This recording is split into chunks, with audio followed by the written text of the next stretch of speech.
Okay, yet another class. This is period 8. It's the end of the day. Everyone seems to be falling asleep. Okay, Jair's, he's very sleepy.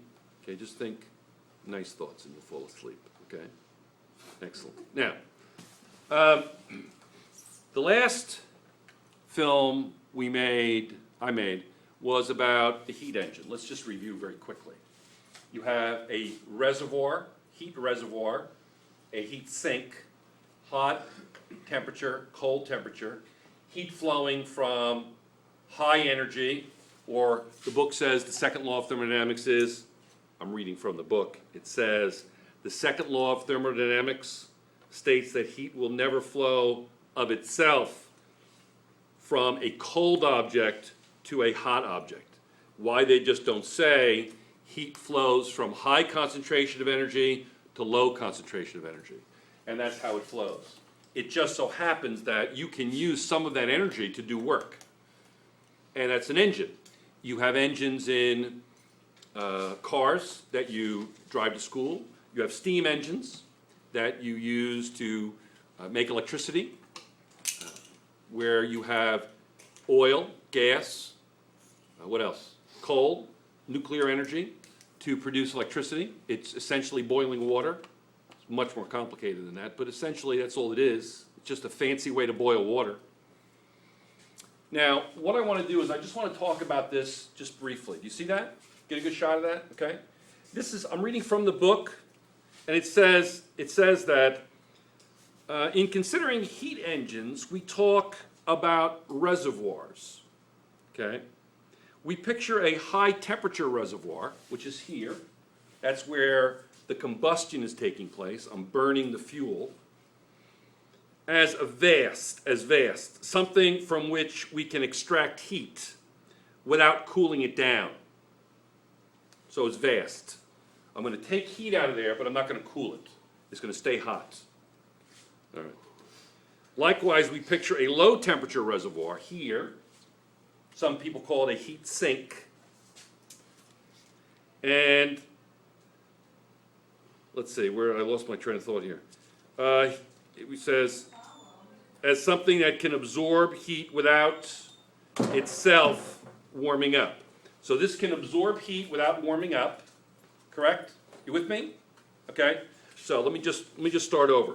It says, in considering heat engines, we talk about reservoirs.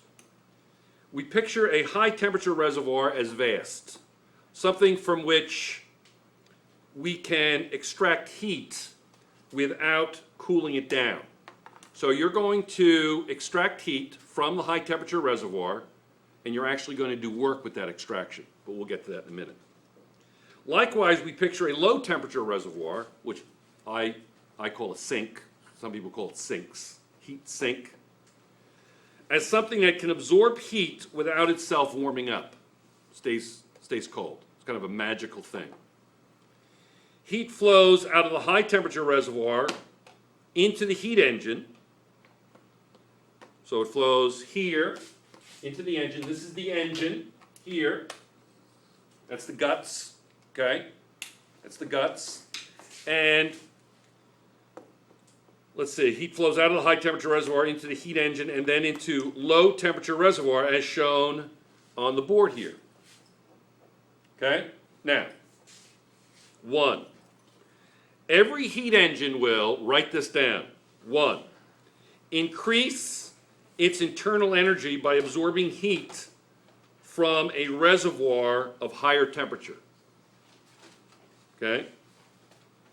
It's going to increase its internal energy by absorbing heat from a reservoir of high temperature.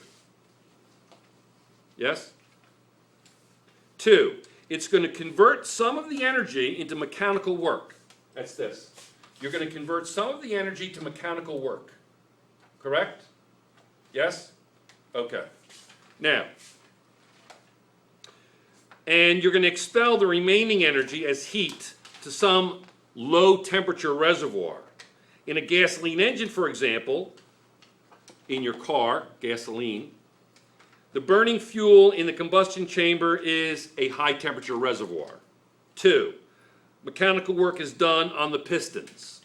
The wheels move and you go here to there.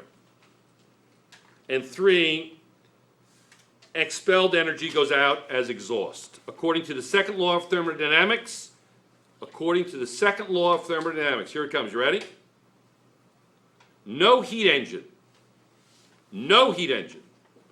can convert all heat input to mechanical energy output. Never happens. Understood? Yes? Now, an interesting side note, anybody want some extra credit? Okay? Yeah. I want you to be able to sit there and explain to me in detail and to the class why fuel cells are so much more efficient than a combustion engine. And when we finish this video, we'll talk a little bit more about that, okay? Yes? I'm going to stop the video and I'm going to come back and we're going to talk about how do we measure the efficiency of an engine based on that drawing? How do we measure the efficiency of an engine based on that drawing? Exhaust and stuff. Thank you. I'll be here all week.